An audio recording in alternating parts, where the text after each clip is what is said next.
was at the gate of his apartments, like the entrance, he was like, come over. So I'm already outside. I ride up over there and I'm riding past his apartment. Why he on the balcony looking dead at me? Hey Dimes, welcome back to my channel. As you can see from the title, this is another episode of City Girl Chronicles. So I did a poll on Instagram. Make sure you follow me on Instagram so you can be involved in these polls. My Instagram is Diamond with 2 D's at the end, Monae with 2 E's at the end. Every time I'm recording, I'm going to start asking what video do y'all want me to record as far as City Girl Chronicles.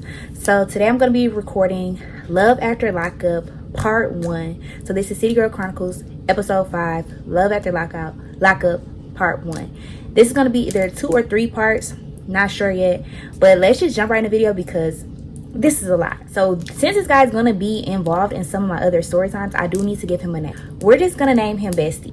So Bestie, at the time, to me, he looked, like I said, he looked about 25 years old. At the time, I was 23 when I met him. So I'm like, okay, you know, he had dreads.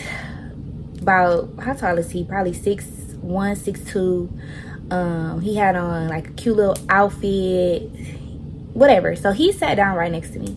So I'm just like not saying nothing to him. He ain't say nothing to me. Next thing I know, he handed me his phone and it had like contact thing, like put your number in there basically. But mind you, he didn't say put your number, anything. I could have just not put my number in there, y'all. But what did I do? I gave him my number anyway because, you know, I be wanting to get the hoes. So I'm like, here go my number. So he didn't say nothing to me. Still, whole night, we didn't speak to each other. So a couple days later, I'm on the phone with JJ, Diamond, and some more people who was at the party. So they start talking about Bestie, and they're like, yeah, like, you know, he was cute or whatever. I'm just peeping a convo. So JJ's like, yeah, he got a charger, he got his own place, da da da. But mind you, like I said, I'm thinking he's 25, so I'm not really thinking much of this conversation. And he's like, you know, Bestie is like, you know, a pharmacist or whatever. I'm just like, okay, just listening. And then after that happened, he's like, yeah, he just turned 20, 21, whatever he said. He turned 21 or whatever like that. But I'm like, okay, he still legal. Y'all better not judge me for this. Anyway. So next thing you know, Bestie ends up texting me. And he's like, this so-and-so, like, you remember me? And I'm like, I didn't really remember. And he's like, well, I'm in LA right now celebrating my birthday, da-da-da-da. I'm like, oh, well, happy belated birthday. And I'm like, so, like, how old are you? And he says, y'all don't judge me for this. He says, I'm 19. You're like, 20? I'm like, wait, you turning 20? Like, what's up? He was like, I just turned 19, but I got my own house. I got my own stuff. I've been doing this for years. Like, you know, I take care of myself. Don't nobody do nothing for me. So I'm just like, okay, like, I like it. Picasso, like, what's up? So he's like, you know, when I come back, we got a link or whatever. Like, you're, like, real cool. Like, I didn't even remember your name, but when I went to my phone, I remember your name started with a D. So me and him are texting back and forth. He just real cool vibes. So one day I was at work. I would say this probably was a week, 2 weeks later. And he was up there texting me like, oh, I'm gonna come see you at your job. Because at the time I worked at Twin Peaks. So he's like, I'm gonna come see you at your job. And he would just like text me later like, oh, something came up, da da da. Like, he was really just overall playing around. Like, he'd say he gonna come, then don't come. Then sometimes he won't say nothing. So eventually he actually came. Like, one day he really did come. And when I seen him, I think he had his hair up or something. I don't know what it was, but something looked different about him. He had on a white tee, some shorts, like he was just real chill. And he was just so fine to me, y'all. Like, I remember him from that night, from the club lounge thing. But he was like off a perk, drunk, like just toe up. But he didn't look ugly, but he just, you know, when people be on drugs and stuff, they be just looking. I don't mean to put his business out there, but hey, I really don't care. Me and him don't fool each other no more. So he ends up sitting at the restaurant with me, like, we're talking for hours. He like sits there until I get off because something crazy happened. Like, that's another story what happened at work that day. Like, this crazy man was in there. That ain't got nothing to do with this. So we're just like chilling. It was kind of slow, so I'm talking to him, getting to know him. And like, his name is like, he has like a nickname. So I didn't know what his real name was. So he was like, when I got his card, I looked at the card, but it said like a name that's because his nickname starts with a K, but his real name starts with a J. So when I looked at the card, I'm like, I didn't know at the time what his real name was. I'm like, like he must be a scammer because his name don't start with a J, but it just was his real name on the card. So when I got off, whatever he's talking, he was like, you know, you should get my name tatted, like da da da da, and I'm just like, yeah, like just cool vibes, right? But I was like, I am getting a new tattoo, like I want you to come with me.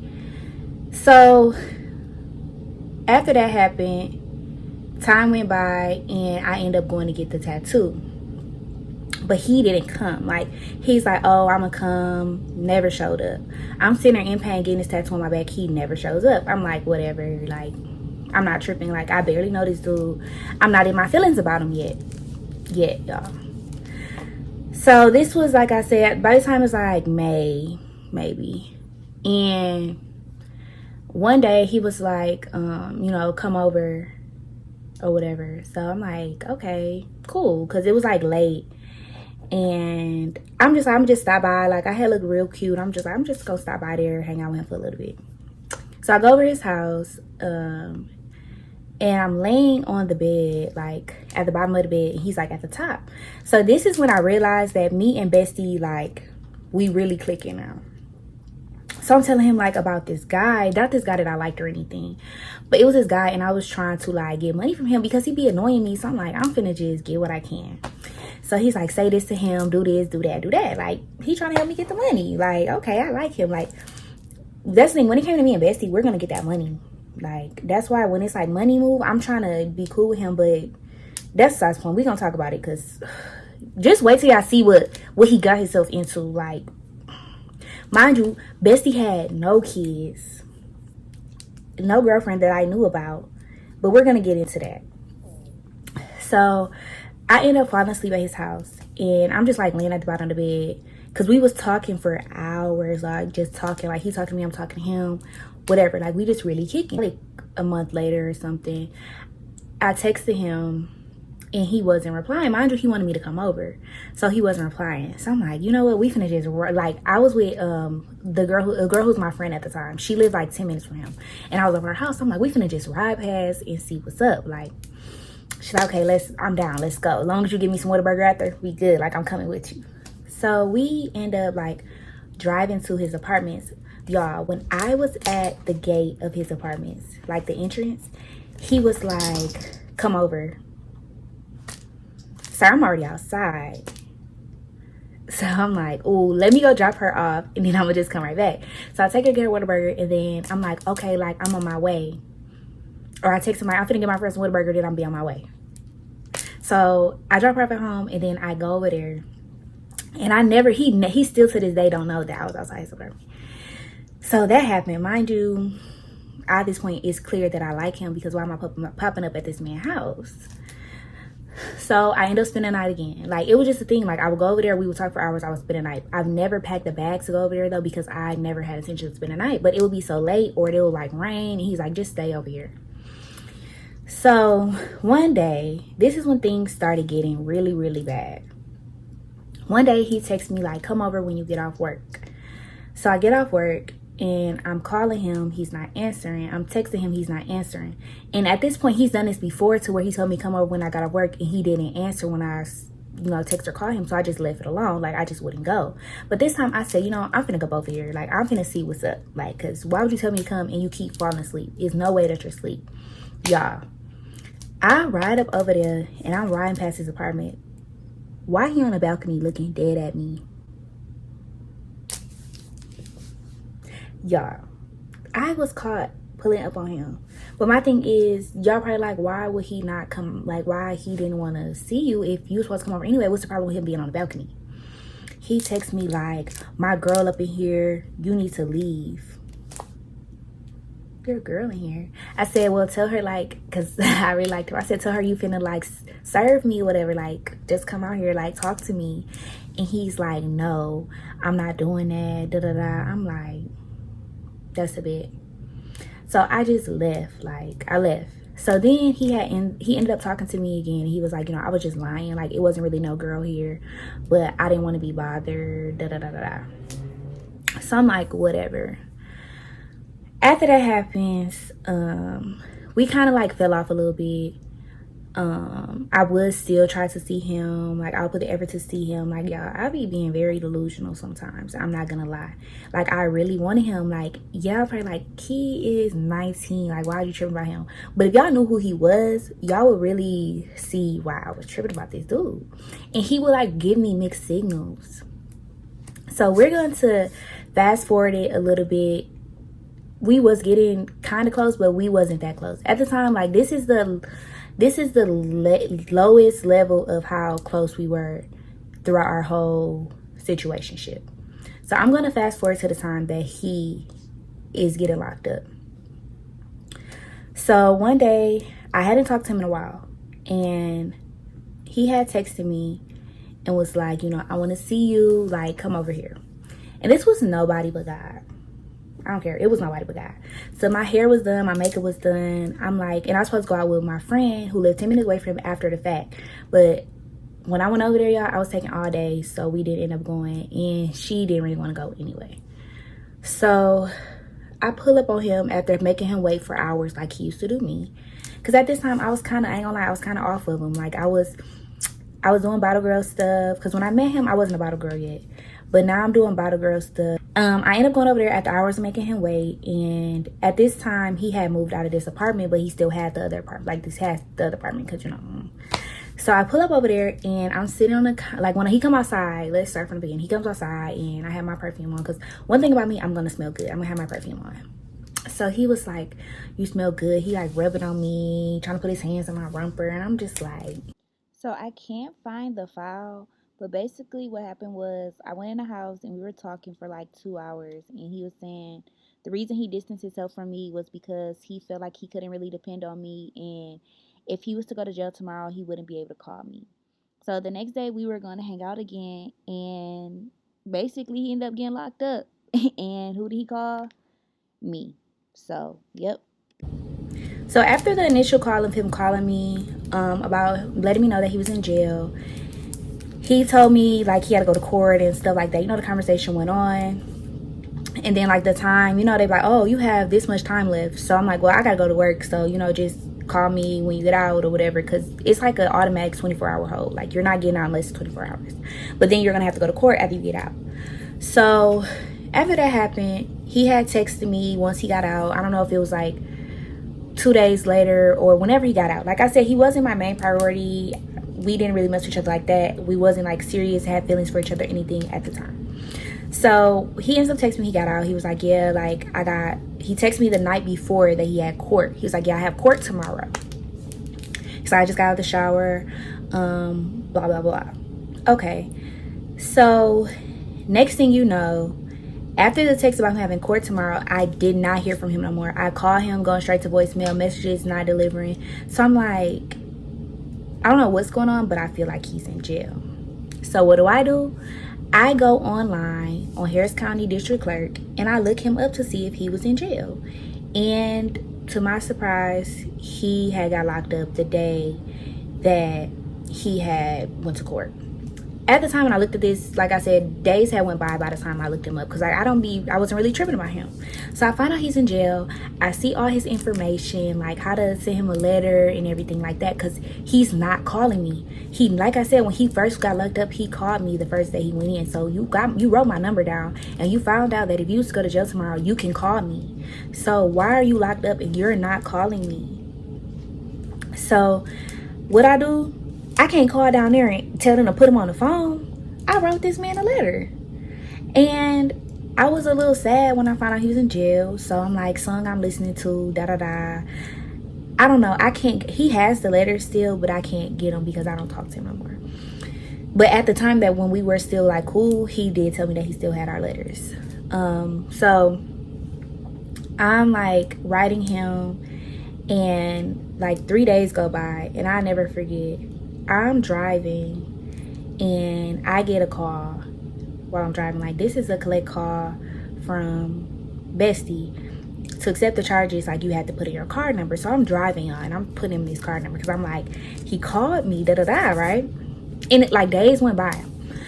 So at this point, it probably been like a week, 2 weeks by the time I hear from him. And I'm telling my friends, I still haven't heard from him. I like, did he get the letter? Did they stop the letter? Like, you know, what's going on? So he's like, it was because he was locked up on Halloween, because I remember I sent pictures. So by this time it's probably like what, September. So when we get on the phone, I'm just like, hello, and he was just so happy to hear my voice, and he was like, you gonna live a long time. I said, why you say that? He said, because I was just thinking about you when I got your letter. Like, nobody has wrote me, nobody, like, you know, be doing nothing, and da-da-da. And I'm like, well, you know, I'm here, like, you know, you could call me, like, why haven't you called me? He said, well, I didn't know, it's just so much going on. It's just so much going on. This week he kept saying there's so much going on, and I didn't want to put you in it, and I don't want you posting when we on the phone, and da-da-da. And I'm like, what are you talking about? So he's like, yeah, it's just a lot, and I didn't want to put you in it. So what he was referring to was, he had a girlfriend that I didn't know about, and he had this other girl, this little ugly little girl that he was dealing with, and they were going back and forth. They've been already having this little feud for a while though. They knew about each other. They always going back and forth over this dude. So now it's like, now you got another girl involved with it, which is me. So now it's like, you got 3 girls. That's just too much. So when he's telling me, he didn't tell me that part, but it all makes sense now. So he's telling me, like, you know, I didn't want to put you in it, whatever. Cool. So like I said, he probably got locked up around September, October. He was calling me every day, probably 3-4 times a day. We would use the whole time. I was putting money on the phone. I had put some money on his books, and he was telling me, you know, like, write me another letter and send me some pictures of you, you know, because I haven't seen you in a while. Send me some pictures. So on Halloween, I had took some pictures. I sent him pictures of me. Yeah, like, this was jail, babe. Like, what are you talking about? Like, I'm picking up the phone when he called. If I miss his call, he called back an hour later. Like, we was really chopping it up. Like, when he was in jail, we got really close. This is the strongest our relationship, like, not relationship, but like friendship, whatever situation, it was the strongest it had ever been at this point. Like, we were really close. So we waiting for him to get out. Eventually, like I said, I'm being there for him. Sometimes we would argue there, you can't lie. Like, sometimes he'd be like, da-da-da-da-da, what, click, bro, like, I'm not finna do that with you. The longest we went was probably a day without talking to each other, because we needed like a break from each other. And he would call me, and I'm like, I miss you, like, da-da-da. It was just that, like, I really cared about this dude. And some people like, oh, jail talk, da-da-da, but bro, it wasn't jail talk. And he was like, you know, when I get out, I got you, like, I got you for life. You did so much for me. Like, I'ma always look out for you, because when I'm in jail, you there for me. I'm able to call you. You know, basically saying he got me, like, when that money get, and he raps. So, like, when that money get there, it was like, basically, like, I'm secure in my spot now. And we never really talked about being together, but it was like, he was like, you know, I like you. Like, I have feelings for you. That's just what it was. Y'all, how to let this 19-year-old trick me, I don't know. But when did he get out? He got out, I think, around Thanksgiving. I know he was out by Christmas. So it could have been like, he could have been in there for Thanksgiving, and then he got out before Christmas, but I don't really remember the timeline exactly when he got out. So he ends up getting out, and this is when I found out that this man, because like I said, he had moved out of that other apartment that I had went to. This man moved next door to me. Like, this is where everything's gonna get juicy. He got out of jail, and he moved next door to me. Well, he already had moved there before he went to jail, but he had been living next door to me. He didn't know. Well, actually, he did know, but I didn't know. And the reason that he knew is because somebody, obviously one of my friends, was like, oh, you know, Diamond live right there. So he was living next door to me, and he still had me drive all the way to the other apartment. But it's all gonna make sense as to why he made me drive to the other apartment when he lived next door to me. So he gets out, and he's like, you know, I want to see you. And when we were on the phone, when he was in jail, I said, you know, when you get out, I'm gonna get you some Wingstop. And I'm gonna keep my word. It's just some Wingstop. I can get this man some Wingstop. So the day, he had already been out for probably a couple of days. Like, I don't really want you to see me like this. I ain't got no haircut yet, da-da-da. But I'm like, it's cool. Like, I don't care that you ain't got no haircut. Like, I want to see you, da-da-da. So I end up, he sent me the address to where he live at, and I'm like, you live right next door. So he's like, okay, well, pull up. So I pull up, I'm sitting in the car, he talking to his friend in the other car, and he's taking forever. Like, I'm sitting in the car for about 30 minutes waiting for him to come to my car and talk to me. So he come over there, he's like, well, I'm finna shower and stuff. Like, we gave each other a hug or whatever. I'm finna shower and stuff. You go get the Wingstop, and then you come back over here. Y'all, I went to get the Wingstop, and I'm calling him. Once I picked it up, he's not answering the phone, like, at all. And I don't know this man's apartment number or nothing. He's not answering the phone. So I'm like, what the heck? So come to find out, the reason he wasn't answering was because his... All right, so I did continue that, but I'm gonna end it right here. I'm gonna leave y'all on a little cliffhanger because I need y'all to come back for part 2. When y'all come back to part 2, y'all gonna see why he did not answer the phone when I was calling him with the Wingstop. So I hope y'all enjoyed this video. Make sure y'all have y'all post notifications on. Part 2 will be directly after this video, so it'll be like the next video is going to be part 2 of this. I'm gonna just do this whole series, and then we're gonna close it out and go on to the next episode. So make sure y'all stay tuned, subscribe, follow me on Instagram because that's where I post when I'm posting and dropping videos. And y'all better be ready for episode 2 of Love at the Lockup.